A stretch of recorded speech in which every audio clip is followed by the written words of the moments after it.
ปีพุทธศาสนา2 ปาก69ว่าปีใต้2ไปปาก20นี่ปีก็3 ปาก87คู่ปีขีดวันที่15เดือนจันทร์วันดีปี2026ในปากสร้างด้วยกรรมตรานาตาวิปัสสนาภาวนาหายอดธรรมนาตาปอกกรรมทนหนึ่งตีวานำจำเสียไปแหลมเมื่อทอน1 2เจเวงเมษายนตอนตนเจตอนเกียงไฮจึงไทยในเกาะในมาหอดถึงในวันเหมือนในวันทนโฮกังในเจ้าข้าวยาม4 โมงต่อถึง6 โมงเป็นข้าวยาม2 ชั่วโมงเนี่ยนาว่าที่ได้มาอ่อนกันสร้างคือคำตราอนัตตาวิปัสสนาภาวนาหายอดทำอนัตตาในข้อจะได้มา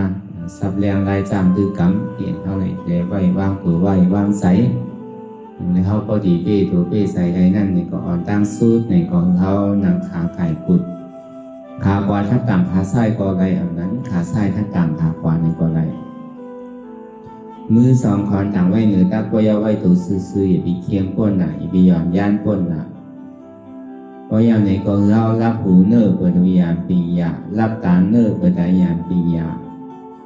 อยากตัวที่มันน้อวิญญาณขาดใสเดียนเท่าผู้นั้นอันใดเสียนั้นเดียนมันพูดปอกเกิดเป็นมากนั่นบอกคือเขาปอหมอวนวางแตกตัดเป็นอนัตตาไหลอ่อนตั้งเอาไปหันเจ็บไปหันทุกข้าไปปองเสียงแรงใส่อนัตตาหนึ่งก็เคยดีโล่งเคยใส่เขาอ่อนตั้งเคยใส่เขายาวๆเคยใส่ออกยาวๆเคยใส่เขาลึกๆเคยใส่ออกลึกเขาเกิดออกตายเขาเปลี่ยนออกรูปปองเกิดเบียตายนี้เสว่าเขาด้วยหลอกหลายๆก็เขามีอย่างตั้งหันสื่อใจอย่างตั้งวนสื่อใจหันสะพอที่มันนำอุปเปิดอะไรตั้งแต่ที่โกต่อไปจริงได้พ่นปีพ่นเดินพ่นวันมาต่อถึงพองยามมือเดียวแน่นี่อะไรพองหนาในที่ว่าเป็นเฮามีเฮาเตียนเฮาอุปเปิดพองนำที่สั่งใดแน่ตอนหลังตีล้มถือใจเขาออกแน่ในเขาเย่าอย่างที่ออกก่อมว่าอะไรออกเย่าอย่างที่เขาขึ้นรู้ในก่อมว่าอะไรป้องอย่างที่เวียบในก่อมว่าอะไรเวียบอย่างที่ป้องขึ้นรู้ในก่อมว่าอะไรพอมันเขาเย่าเนี่ยมันออกก็ตายพอออกเย่ามันเขาก็ตายพอป้องย่อมเบียก็ตายพอเบียย่อมป้องขึ้นก็ตายเนี่ยพอตายแล้วก็เกิดย่าก็ตายหรือเสียเกิดตายเนี่ยมีอย่างไรเทียมตีได้มันไขหันของเสียงแรงใส่ว่าตั้งแต่ที่โอต่อไปตีในมันใจของเขาอย่างนี้เสื่อลองมันเป็นอนัตตาตัวนี้ก็ใจเก่าอนัตตา2มาในอยู่ใส่พงใส่ปิววนลึกวนเลยเป็นเดิมเป็นเล่ามันยีดอยู่อยากขึ้นขั้นคานใส่ชาใส่ดีวนตั้งหลังปองตั้งนากำปอยก่อนวนสังตั้งหลังพ้นมาในเหมือนพ้นตายตั้งนานนั่นเองก็เหมือนพ้นตึกนอนรับเตียนพ้นสังลาลานั่นเองก็เหมือนพ้นตาว่าที่มันพงผิวกาวากาเป็นในก็พ้นสังเนี่ยก็บอกว่าใจในก็มันใจของเขาเป็นอนัตตาแต่ว่ารู้วันตั้งจอมใส่เดียนมันเป็นอยู่มันบนดองสังสีก็เย่าหยาบางทีกำลังสุดมาด้านเนี่ยมันใครบอกในเราตั้งที่ว่าใจในก็มันใจเก่ามีอย่างน่าขันธาอนัตตาใจในก็เป็นอนัตตาอุปเปิดได้ก็ได้สามารถมังขิมังข้าวมังย่ามในก็เปียกมนเซื่อมียุ่มโคมังขิมังข้าวมังย่ามนั่นในก็ขี่ใส่มองใส่นี้ใส่หุบใส่ให้ใครห้องใครให้เวลามังขี่มังข้าวมังย่ามนั่นในก็ดีหลุดซ่าหลุดธรรมดาของลูกล้อก้านั่นมันเจอกันมวนเปี่ยงเซอมันกวนทุกข้าวอันนำธรรมดาของลูกล้อก้านั่นในทุกข้าวมันผอมมากคือก็อย่าวิญญาณโกสุขาผอมมากคือก็อย่าวิญญาณส้มเตอเปียขาผอมมากคือในก็อย่าไปข้าน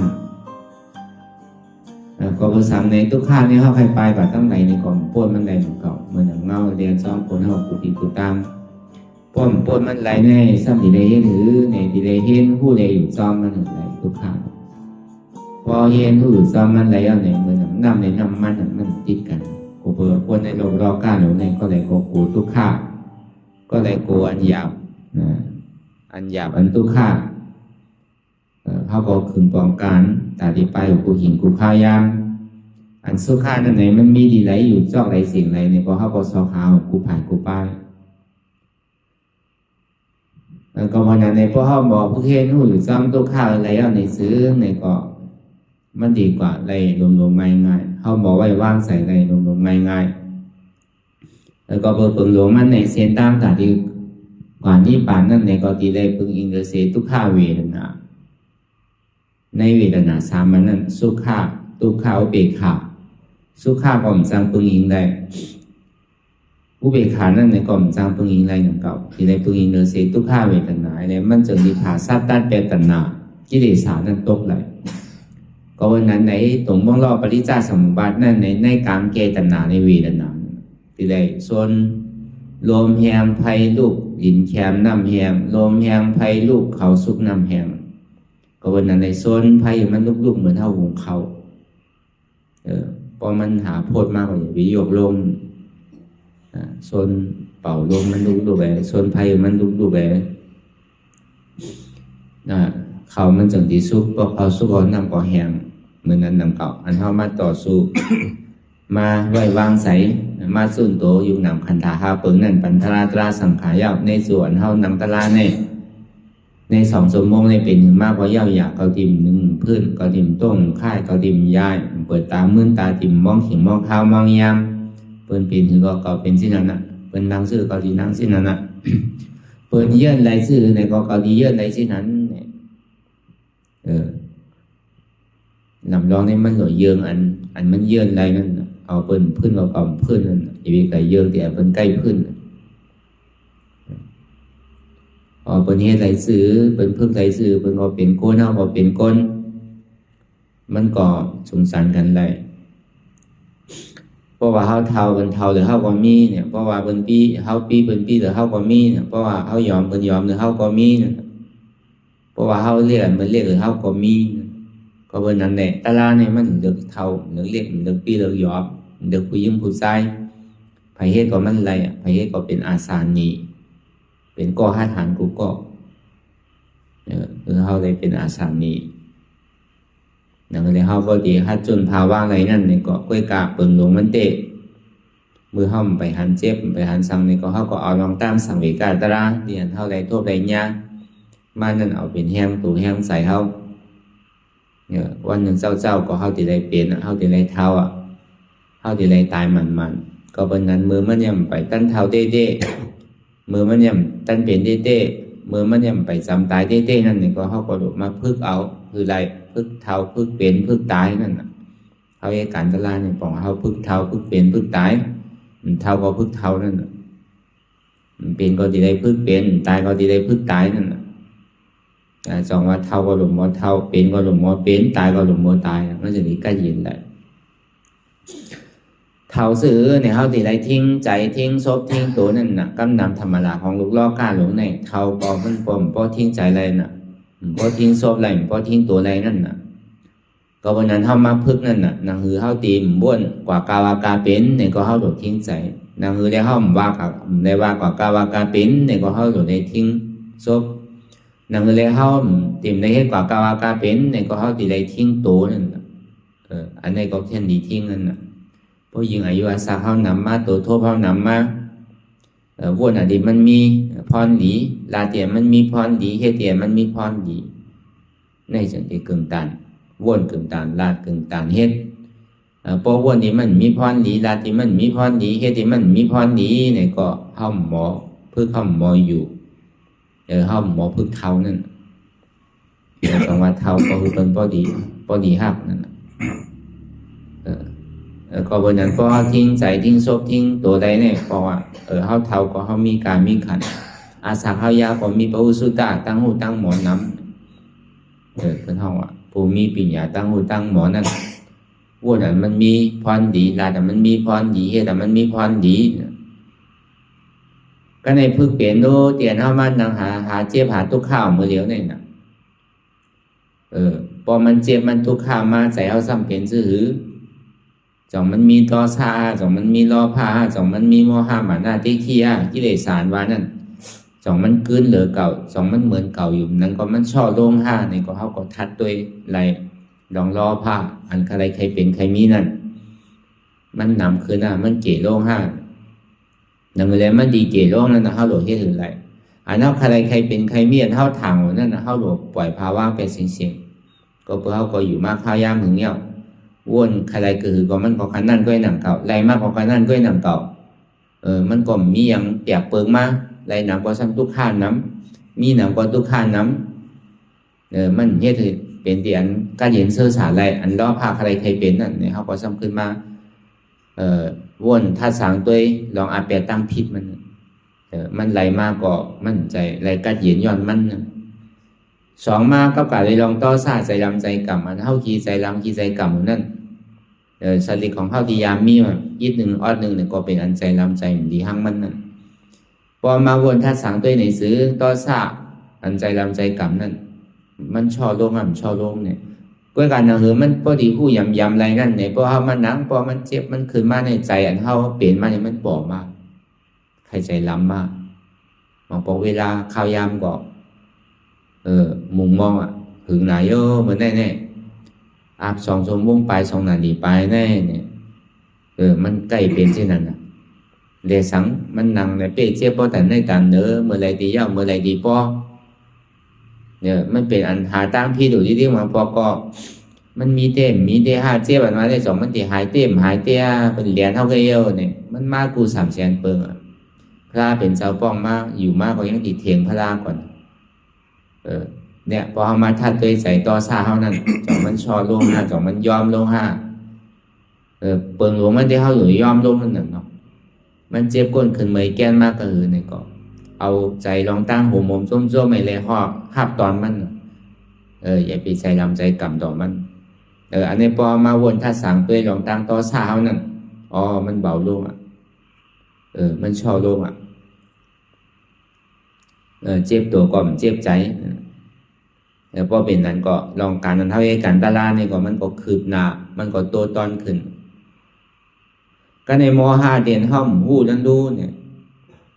เตียนห้อมยามยิ้มยามเห็นยามหู้นั่นดูเนี่ยยังตึกเหมือนเก่ายังตึกเอาไล่เก่าในพอมาวนทัดสังตัวยังตึกเป็นเก่าก็ปองว่าห้อมไปขึ้นตันมันตึกยังตึกเหมือนเก่าอยู่ให้ก่อยให้ไม่ยังติดนาหรือเก่าแทมเนี่ยก็ในพอมาวนท่าสางด้วยลองอันเท่าหุ่มหันก็เท่าก็หุ่มมาอันเท่ายามหันก็หันมายามทบก็ทบมาเป็นดีอ้ามน่ะเนาะตราเนี่ยอันยามทบก็ทบยามหันก็หันยามมีก็มีมาเนี่ยยามป่องห้ามป่องมาเนี่ยป่องว่าม.5เท่านั้นมันก่อยๆแรงมาเลยมันก่อยๆหายรับสิ่งกับม.5นี่มันเหมือนเคิมรับสิ่งเหมือนหนังเขาทำมีไพ่เหมือนหนังเดินรับสิ่งไว้ม.5พอเขาหู้มานำก็เกะเขาหู้ไล่ไว้ว่างตัวไว้ว่างใส่ไม่เย่าเนี่ยเขาตีไรเฮ็ดสื่ออะไรก่อนไล่ลมๆง่ายๆเนี่ยเขาหู้ลองไล่มันเย่าเนี่ยก็เนี่ยม.5เขาก็มันก็ไกววางกว่าต่อถึงมันตีหายกว่าหมาหน้าของเขานั่นดูหมาหน้าแผ่นสูงอันที่ว่าอาบมันหนังในโลกาลงในมีเก่าที่ตีปองหังก้อยมีเก่าก้อยหู้หังก้อยไผ่หู้ต่างเก่าไผ่ขึ้นต่างเก่าไว้เก่ามังมีเดือปีเก่ามังมีเดือเปิ้นเก่ามีปิญญาตั้งหู้ตั้งหมอเดือเปิ้นเก่าเล็ดเก่าเชี่ยวเดือเปิ้นหนูเสนเนี่ยพอมาทัดสังตัวเนี่ยติเตะเราเนี่ยหู้สังล้านๆนู่นเนี่ยเท่าก็เท่าหลายๆแกอาซาก็อยู่หึงอยู่นานมาเพราะแต่ในย่ำหู้ตีป่องตีเปียวมันนู่นเนี่ยเฮตรามาข้าวยำถึงในย่ำกว่าถึงไหลนู่นเนี่ยยังหู้ตั้งพิษเจ้าเก่าเนี่ยก็ป่องว่ามันหน้าเจ้าเก่าเนี่ยยอมมาพอเป็นสินั้นมาเนี่ยก็ป่องว่าการตะลาวเนี่ยก็ค่อยคืบหน้ามาล่อยๆลองตั้งติ๊กที่ลองตั้งอยู่เท่านั้นดูเนี่ยบางปอกบางเผาเนี่ยพอกูอยู่ดูเฮ็ดหลีไรเรียนว่านั่นจ่องมีเต้ให้ทายอะไรให้ทายจ่องมันมีเต้เอาลังเลสงสัยอยู่ลองตั้งติ๊กที่เท่านั้นคนเอาในพอเฮ็ดหลีก็ไรหลีรู้เพี้ยทายก็ไรให้เต้รู้พอเยื่นไรก็ซ้ำหายเต้รู้นั่นน่ะพอตีป่องมันพอตีเอามันยำว่ะพอเจ็บเนี่ยมันพอเข้าพื้นเข้าหนึ่งเข้าไข่เข้ายายกระหือเนี่ยก็มันก็ย่ำหายรู้ตาเขาเยื่อเอาเนี่ยอยู่มันก็จังบ่หายรู้ในเนี่ยพอเขาใกล้ตัวใกล้เยื่อเอาปาริติกเนี่ยก็เจ็บมันหายกับมันจะดีหูดีป่องดีเปียวมันตีเต้เนี่ยต้องตั้งหันเอาพยายามหันไว้มันหายมันสู้เยอะบ้านในตีเต้ก็พอตัวกันตัวมาเต้ก็เจ็บเนี่ยก็หายรู้ทุกข้าเนี่ยก็หายรู้ในก็ในลองตั้งหันเท่านั้นน่ะมันก็ขึ้นหมานแมนมากก็ในอาตาลองอาตาเตียนเท่ายิ่มยามาเป็นหัวเกาขาเกามือเกาตัวเกาใจเกาเจ็บเกาเนี่ยสั่งว่ามันเป็นตัวของเกาเต้ใจเกาเต้เจ็บเกาเต้ในเท่าโดดสั่งมันอะไรอย่างนี้มันกวนมันขึ้นมันเหมยมันแก้นคือมันเหมือนอกเหมือนใจกูเจอกูลองคือมันเปรียวมวนๆแค่อย่างนี้มีลองตั้งทุกขาด้วยการซ้ำเหตุอะไรอยู่ในตัวห้อนมาเนี่ย เปิงมากูมือกูขิงกูข้าวยามมีหูกอหนกมีตากอมูมีเขียวกอวางมีเนื้อมีหนังกอเหี่ยวทุกอย่างดังหยาบไปหยาบลูกกอข้างหนังกอข้างอันว่าเหมือนใจก็มีแล้วในอันเปี่ยวอันว่านั่นอยู่กับเฮาเสียก็มีแล้วในมันหูดีป่องดีเปี่ยวมันมาพอเป็นนั้นในก็อัตตาว่านี่ก็ยอมลงถึงมันที่ขาดแปด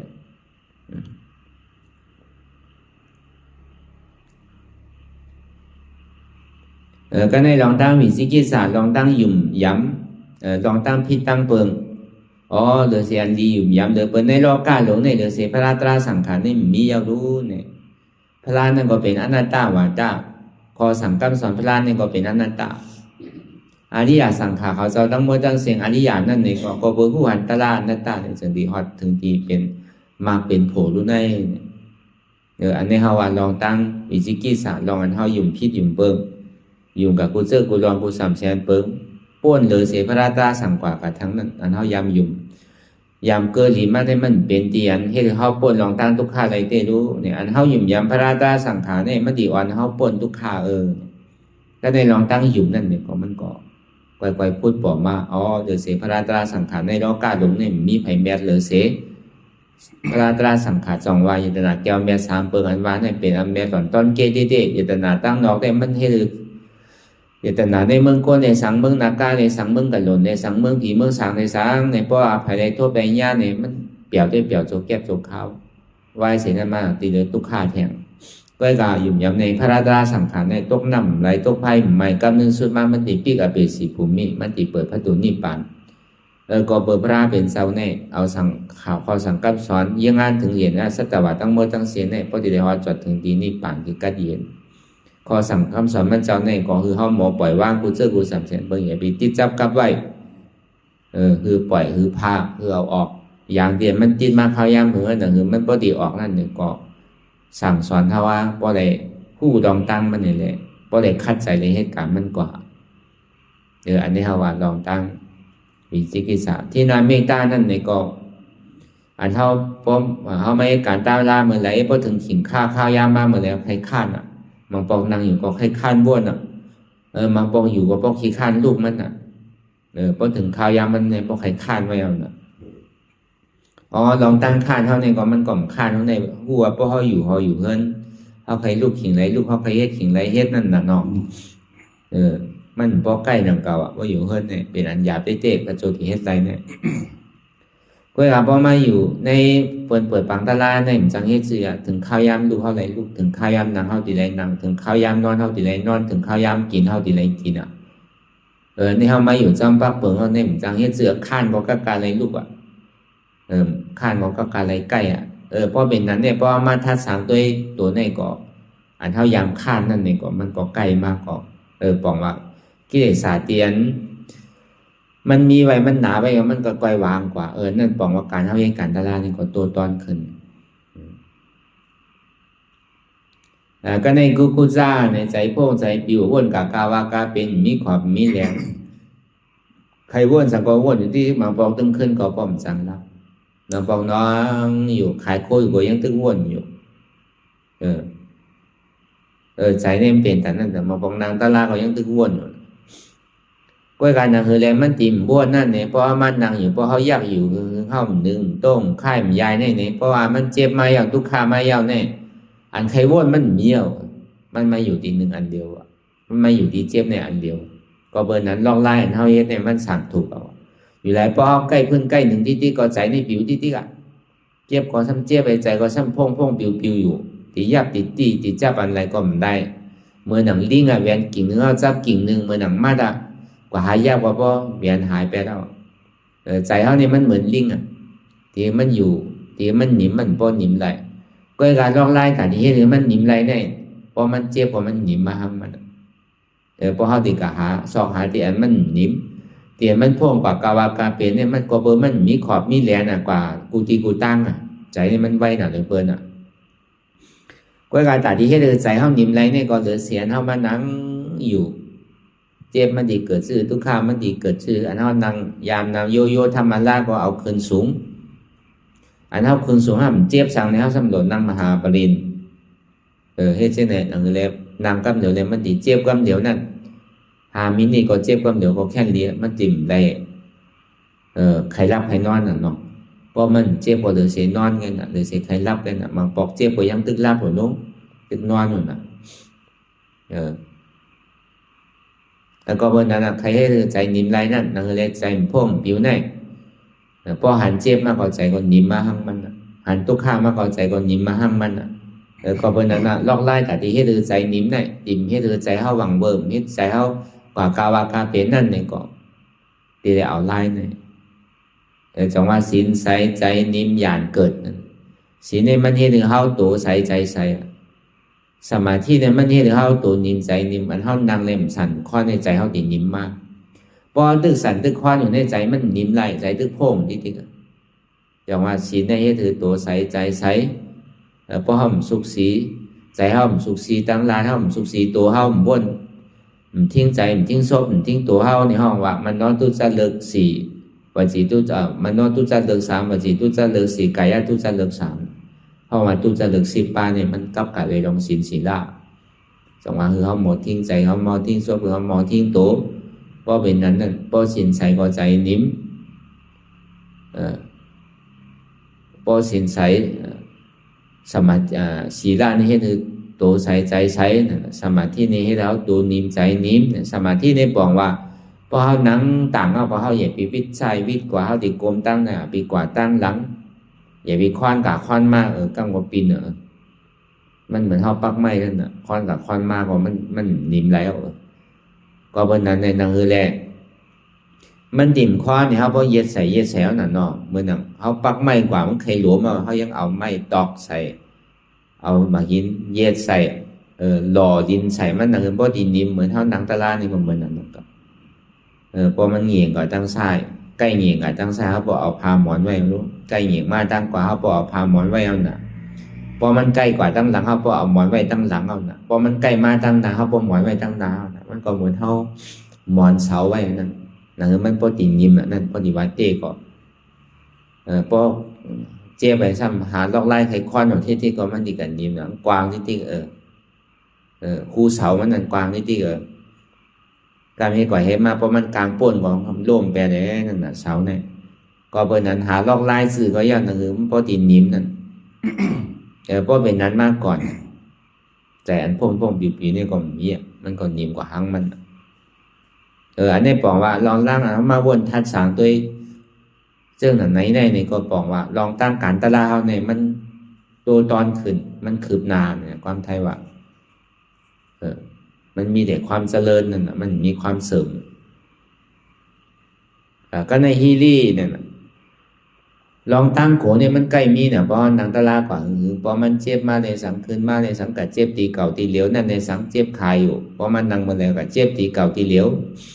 ก็เจ็บเอวมันก็เจ็บกวนมันก็เจ็บขามันก็เจ็บขาตินเจ้าไหนเนี่ยเพราะมันมาในใครกลัวก็อย่าไปกลัวตัวก็ฮัดตัวก็หึมพอสุดพอเสียงเอาลองไล่อย่างก็ไล่เอาทานที่น้ำลมไพ่เกดีกว่าก็ไล่นั่นก็สติมาอยู่ที่ลมโทยใจเอาวิปัสสนาอนัตตานั้นตัดกว่าตั้งหลังก็ไล่สังวามในล่าหนึ่งก็ปล่อยภาว่างแปดกรรมด้วยที่ลมโทยใจเข้าออกเกิดตายว่ามไล่อ่ำใครเข้าก็เข้าอ่ำใครออกก็ออกเพราะเมื่อไหร่เข้าอ่ำออกก็ตายเมื่อไหร่ออกอ่ำเข้าก็ตายเหตุลองไล่ไหลสื่อก็ยาวแต่คือมันเจ็บเนี่ยมันเป็นมาเป็นอันหนึ่งอันเดียวมันเจ็บเสียเขามันมาเป็นตุ่มก้อนอันหนึ่งอันเดียวเนี่ยก็มันดีกว่าอะไรง่ายแล้วก็เบอร์นั้นอย่าไปโก้เนี่ยให้การตลาดเนี่ยออดาบ้าเนี่ยอย่าไปอายนั่นนะปกติให้การตลาดเนี่ยมันเคยเป็นน้ำลายเขาใครไหลเนี่ยก็เอาพา7 วันคอยพา7 วางไว้เหนือตาเขาก็ถมออกนี่พา7ก็ไล่ว่าอย่าเขาเมื่อซักก็มันเป็นสังอย่าไปอายนั่นบางปองมันโดดตัว2 อันโน้ตเจ็บก็โดดตัวน้ำลายก็ทำโดดตัวน้ำหมูน้ำตาก็โดดเจ็บใช่ไหมคือมันออกไหลออกคือตามสภาวะมันเนี่ยเขาเอาพายก็ร่องไว้ก็ได้อยู่คือมันไหลตกตีพายก็เขาเมื่อซักก็มันเป็นสังป้อมเป็นนั้นเนี่ยอันใดก็ดีตัวน่ะน้องเจ็บก็โดดตัวก็เมื่อนั้นพอมาวนท่าสางตัวลองตั้งอายเขาเหตุการณ์ตั้งหลีนั่นมันก่อมดีอายแล้วแน่มันจะดีตัวตอนมันก่อมดีโกแล้วแน่เนี่ยมันจะดีตัวตอนมันก็มีโอกาสดีได้ก็ดีโกดีอายนั่นก็ อันนี้เขาวันลองตามกิเลส30ตัวเนี่ยพอมาวนถ้าสั่งตัวห้อมไรกูตัวในก็คือไรอัตตาตัวเดียวก็ไรหนึ่งเก่าป่องแซงเลี้ยงใส่อัตตาตัวเดียวก็ไรแล้วก็เปิดหูซึกหลง10ก้อนในอัตตามันเป็นเงาเปิดหลวงมันได้เข้าหลบไกวเปลี่ยนอัตตาที่พออัตตาที่ไกวไปแล้วก็วิจิกิจฉานี่มันติดไกวไปตั้งหลัง2ตัวเนี่ยมันหลบไกวตั้งก็บนนั้นเปิดหลวงมันเท่ามันดังตะลาในนี่นางซื้ออะไรเจ็บที่เกิดนางซื้ออะไรทุกข์ข้าที่เกิดก็เบอร์3หลักก็เบอร์ใครกันหันเก่านั่นใครหันอัตตาเก่านั่นใครหันโหซึกหลวงเก่านั่นพอมันหันเก่าก็มันหันเปิดนั่นอันนี้เป็นไล่ไว้หรือเปิดพอมันตึกหันเปิดอยู่มันตึกไกลอยู่พอมันหันเก่าออกก่อนมันจะดีหันเตะพอหันเก่าหรือเอาเก่าออกหรือเป้ตัวเป้ใส่เลยเอาเก่าออกนั่นเอาโหเก่าออกขาเก่าออกมือเก่าออกตัวเก่าออกใจเก่าออกเจ็บเก่าออกอัตตาว่าเป็นหัวเก่าขาเก่ามือเก่าเป็นตัวเก่าใจเก่าเป็นเจ็บเก่าเป็นขันธ์ของเก่าอนัตตาสม่ำใจหัวเก่าใจขาเก่าใจมือเก่าใจตัวเก่าใจเก่าใจเจ็บเก่าใจขันธ์ของเก่า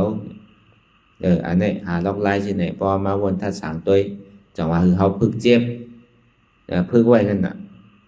พึกเปลี่ยนพึกเจ็บไว้มันมากกว่าเขาตุ้มเตอร์ใจก็เพื่อเขามีตลาสร้างไว้ในตัวในใจเขาแหละถึงดีกำนึงสุดมาเนี่ยมันมีอย่างมากก็เย่าหยาเตอร์ตัวก็ห้ามเตอร์ใจมันมีตีปึงไว้อยู่ตีปึงเกิดที่เขามีไว้ดีงามๆอย่างมันมียาไหลโดยเสียยามันตาเนี่ยแต่ที่ยากิเลสอะไรเนี่ยมันใครขึ้นกราบขึ้นปานก็คือก็เย่าว่าในเมืองโคงไงเมืองนากาเมืองกระโดดเมืองผีเมืองสางเนี่ยมียาตีบก็คือก็เย่าแต่ที่มายากิเลสเนี่ยมันจังยาอะไรโดยเสียยามันตาพระเป็นเจ้าในก็ที่ยาอะไรพอเขาตัวมันเนี่ยก็เขาติดไรมากยานั่นยามเจ็บเท่าเป็นตายเนี่ยเขาติดไรมากพอเป็นมิ้วยาตนาก็เปิ้นจังมาหลักมาสนจังมาหิมเอามันมีในตัวภัยใจมันยาตนาต่างเสื้อต่างร้องในเปิ้นยังจังขี้เกียจจังยังจังมาหลักมาสนยังจังมาหิมกว่า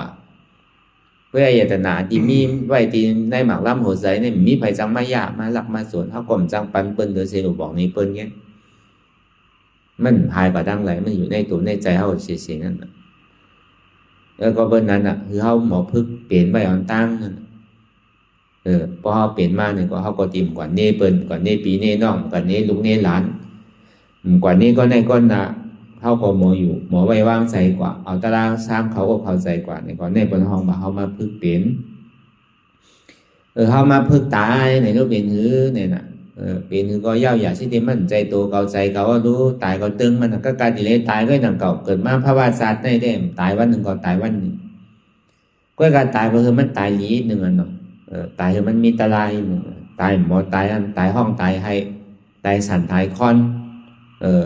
ตายอันใจลำใจกำตายป้องห้างก็ในก้อนหนาจิตใจก็ในก้อนหนามุงมองก็ในก้อนหนาไม่ใส่อันในอันหนาตายโดยลองล่อผ้าตายโดยลองต้อซาตายโดยลองม้อห้าหมันหน้าของมันสั่งตัวก็เบอร์ตายโดยลองล่อผ้าใจติดใจจับใจเป็นอกจากพวกของอินเตอร์เน็ตใจติดใจจับใจเป็นไทยว่าโซนว่าหน้ามันใช่ไหมเพราะตายเมื่อนั้นเนี่ยมันติดกับเป็นเป้ตามันตายเหมือนเดียนั่นพอตายโดยลองหมันหน้าว่าเจ้าเก่าเนี่ยก็เลยเฮ็ดอย่างไว้นะมารู้เติมมันให้เป็นก็เป็นละใช่ไหมก็มันกลับเป็นอสุรกายเป็นตายเลยลองม้อห้ามบัวที่เอาอันใดเป็น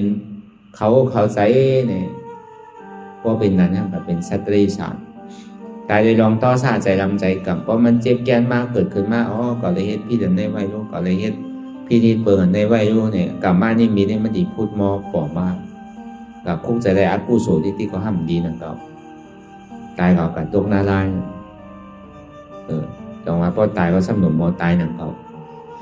เขาวนลองเปิ้นมีเปิ้นวนลองเขามีเขาวนลองเก่ามีเก่านั่นวนลองโอจากพวกของเย็นนาก็มันเป็นของนอกกายแกมันจังจอยสังไรเต้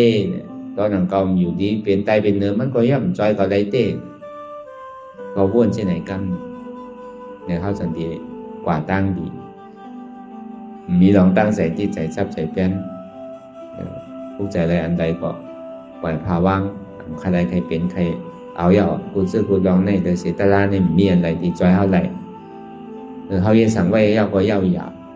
ตัวเขาก็ติเลยค đời sẽ đi phương thì những cơ đi này bên ta ra cái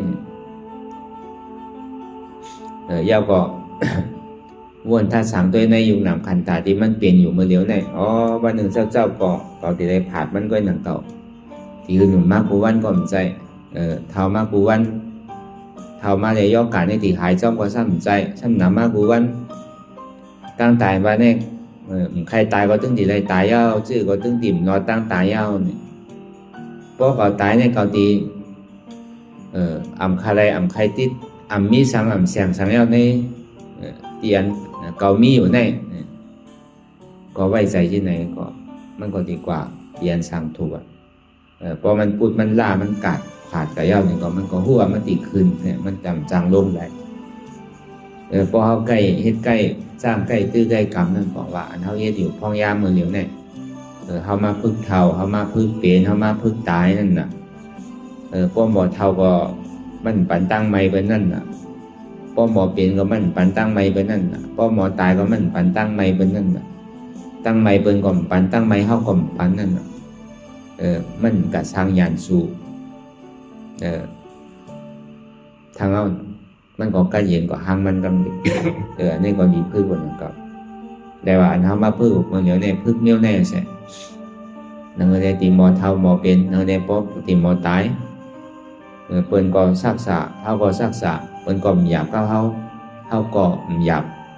จอมตัวเฮานั่นอันนี้มันดีเป็นเต้ๆหรือพึ่งเต้ๆก็เบิกกรรมนั้นสุดมาในก็ติมีไผรอดได้ตั้งแต่ได้ตายมันอ่ะเท่าก็ร้อยตรงนี้เท่ากูก็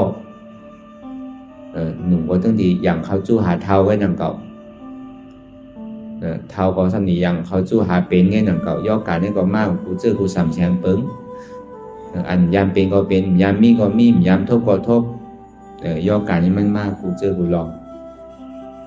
ใครตายก็การที่ได้ตายไปใครตายก็ว่าได้พอถึงเวลามันก็กรรมได้หัวตั้งหลังได้เกิดตั้งนานได้ถึงที่ตายนั่นแกมันเหลือเสียตายในเมียนได้เพื่อการตายก็คือมันก็ตายอันสั่งถูกอีกหนึ่งตายจำนำจำทำตายจำสลาเนี่ยมันจะหนีป่นตั้งทุกข้าไรเนี่ยก็ตายเลยลองตั้งใส่ติดใจจับใจเปลี่ยนตายเลยลองต่อซามห้าหมันดาเต็กที่เนี่ยก็เพื่อนเก่าขึ้นอ่ะพอขึ้นเพื่อนเก่าเพื่อนอาเป็นสีผมมี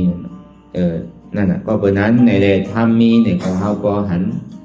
ทำใจเนี่ยก็เขาก็หูทำมีหันนั้นทุกข้าทำใจหูว่าทุกข้าเป็นอนัตตาทำมีหันนั้นเจ็บทำใจหูว่าเจ็บไม่เป็นอนัตตาในก็เขาวนยาว